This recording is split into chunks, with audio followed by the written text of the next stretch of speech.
Chilli मुर्दाबाद, बलाक chilli मुर्दाबाद, बलाक चिल्ली मुर्दाबाद, बलाक चिल्ली मुर्दाबाद, हमारी मांगे पूरी करो, हमारी मांगे पूरी करो, हमारी मांगे पूरी करो, हमारी मांगे पूरी करो, गरीबों की पेमेंट करो, गरीबों की पेमेंट करो, गरीबों की पेमेंट करो, गरीबों की पेमेंट करो, आवाम की पेमेंट करो, आवाम की पेमेंट करो, आवाम की पेमेंट करो, आवाम की पेमेंट करो, आवाम की पेमेंट करो, आवाम की पेमेंट करो, बलाक चिल्ली मुर्दाबाद, बलाक चिल्ली मुर्दाबाद, बलाक चिल्ली मुर्दाबाद, बलाक चिल्ली मुर्दाबाद।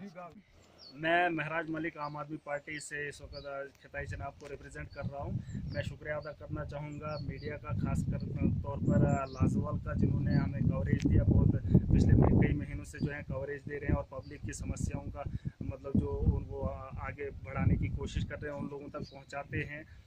तो जाहिर सी बात है, इसके अलावा कुछ ऐसे मीडिया पर्सन्स हैं जो पैसा लेकर या लोगों की जो खबरें हैं उनको छुपाने की कोशिश करते हैं। जहां पॉलिटिकल पार्टीज़ को प्रेशर पड़ने की मतलब गुंजाइश होती है, वहां उन मसलों को दबाने की कोशिश करते हैं। और लाजवाल एक ऐसा चैनल है जिन्होंने हर वक्त लोगों के मफाद के बारे में बात की है।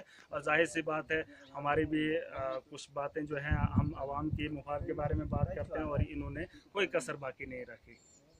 और आइंदा भी इंशाल्लाह पूरी कोशिश करेंगे कि लोगों के मसलों मसाइल को उजागर करेंगे।